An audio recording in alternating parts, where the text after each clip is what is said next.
Muito boa tarde, seja bem-vindo a esta rubrica que em cada terça-feira procura recuar no tempo e olhar um pouco os dias que antecederam a convocação do Concílio Vaticano II, tomar o pulso à dinâmica pastoral da Igreja de então. Para nos auxiliar nesta tarefa, contamos hoje com a presença entre nós do cônego Carlos Paes, é pároco na Paróquia de São João de Deus em Lisboa, também um especialista em questões relacionadas com a pastoral e também presidente do Cabido da sede de Lisboa. Muito obrigado por estar aqui na nossa companhia. Cônego Carlos Paes, o Concílio assumidamente quer ser uma mudança de página na história da Igreja. De alguma forma, ele assume quase um corte cultural como a Igreja se apresenta e se relaciona com o mundo. Sim, eu creio que este concílio, aliás, isso percebeu-se desde um primeiro momento, mais do que um concílio doutrinal, pretendeu ser, acima de tudo, um concílio pastoral, ou seja, um concílio que pudesse corresponder a uma certa inquietação que já então se sentia e que fervilhava em certos círculos teológicos, nomeadamente da Holanda, que foram lançando toda uma série de documentação que entre nós teve um eco no círculo do humanismo cristão, que foi divulgando muitos desses textos e, portanto, havia, digamos assim, uma espécie de caldo cultural, digamos assim, que fervilhava e que aspirava nitidamente por uma viragem. Era a própria situação de nós, estudantes de teologia. Eu apanhei precisamente a viragem de, digamos, de um ião para outro, de uma teologia para outra, uma teologia escolástica, fixista, dogmática, intocável, para uma teologia que já se sentia que ia tendo os seus, digamos, os seus mestres existencial, em diálogo com a modernidade, capaz, sobretudo, de assumir uma outra epistemologia, ou seja, uma outra aproximação e descrição da realidade. Isso gerou alguma confusão na altura? Por quem se preparava, não é? E estudava a teologia alguma... Confusão não gerou, porque eu tive a sorte de ter crescido num seminário, o Seminário dos Olivais, onde este espírito ia sendo já profeticamente anunciado por muitos dos mestres que lá encontramos. É incontornável a figura de Monsenhor Pereira dos Reis, que sempre foi considerado um homem profético na sua visão e anunciava aos seminaristas isso mesmo, de tal maneira que eu, que nunca o vi, senão já, digamos, defunto, habituei-me a admirar essa personalidade desde criança. Porque os padres que nós encontrávamos nos seminários menores falavam, era uma referência, mas não foi só ele. O Conde Zé Ferreira, o Padre Andarato Rosa, enfim, por aí fora uma série de personalidades que, e depois mesmo, já depois de ordenado um ambiente de seminário também, com o Padre António Jorge, o Padre Dom Albino, depois, Dom Albino Clede, Dom João Alves, quer dizer, havia uma série de pessoas que nos proporcionavam, digamos, mergulhar um pouco nesse ambiente e, portanto, nessa expectativa que se concretizou com a convocação feita por João XXIII. Havia, nesta altura, também uma população já muito significativa nas universidades, as pessoas começavam a ter um espírito crítico diferente e a Igreja também percebeu que teria que abrir canais de comunicação e de presença nos meios académicos, nos meios onde as consciências iam apurando novas formas de interpretar a realidade. Tinha-se a noção que se tinha que caminhar nesse sentido. Sim, sim. E essa percepção e a consciência de que era necessário entrar em diálogo com a modernidade. Eu devo dizer, quando eu acabei o primeiro curso de Teologia e fui ordenado padre, eu olhava os meus compêndios e dizia assim, mas o que é que eu vou fazer com isto? Quer dizer, como é que eu vou falar a esta gente utilizando estes códigos? Já havia esse mal-estar, não é? Que era partilhado por muita outra gente e foi isso que levou, digamos, a Igreja a assumir corajosamente isso, a partir, sobretudo, de grandes cardeais que tinham rasgado perspectivas nesse sentido. Isto era uma problemática que se fazia sentir essencialmente nos principais centros urbanos, não tanto nas paróquias rurais. Como é que se vivia a tensão entre as duas realidades, digamos assim? A minha experiência é urbana.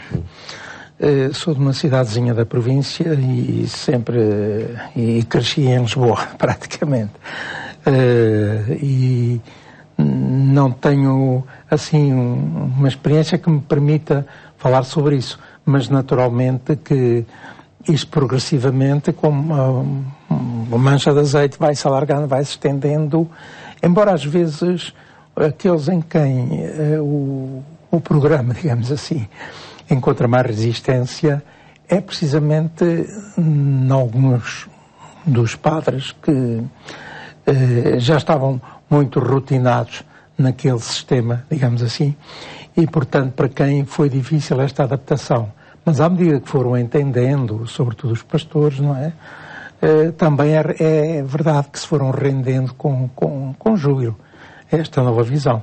Embora não digo de maneira uniforme, porque essas resistências chegam até aos nossos dias e às vezes são retomadas porque exatamente nem todas as pessoas perceberam exatamente o que é que está em causa, não é?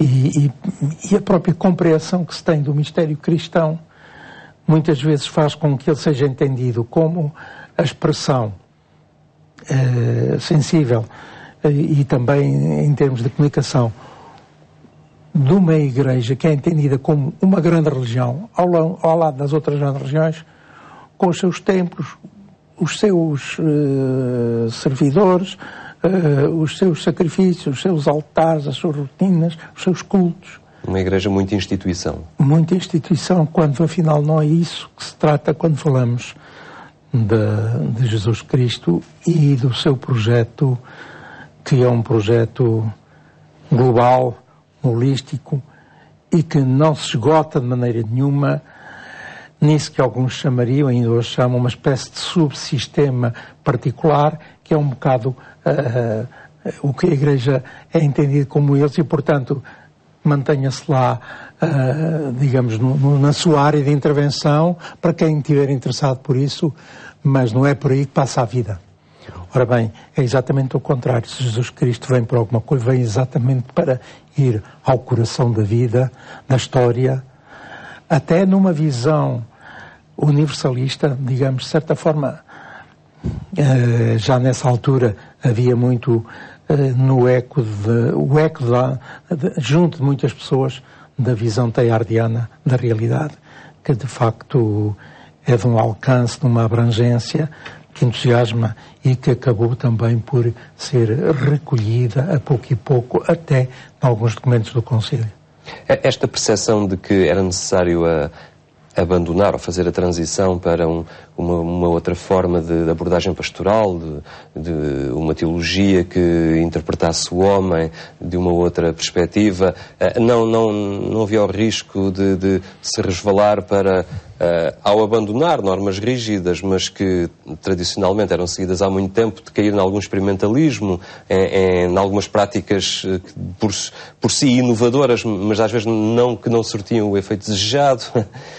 Tudo isso é característico das fases de mudança. Tudo isso pode acontecer e aconteceu em parte, mas eu creio que, por outro lado, houve uma oportunidade para nos recentrarmos no essencial, e recentrarmos no essencial significa centrar-nos em Jesus Cristo e no que ele representa como paradigma de um outro tipo de homem e por consequência, de um outro tipo de sociedade que não exclui Deus, mas que vai encontrar exatamente aí, no próprio mistério de Deus, um paradigma extraordinário para fazer toda a revisão da nossa mundividência e do nosso humanismo.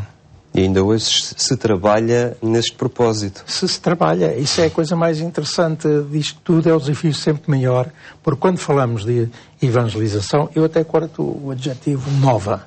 Quando falamos de evangelização, é disto que estamos a falar. Porque há pessoas que entendem evangelização em termos de doutrinação, moralização, religião, não é?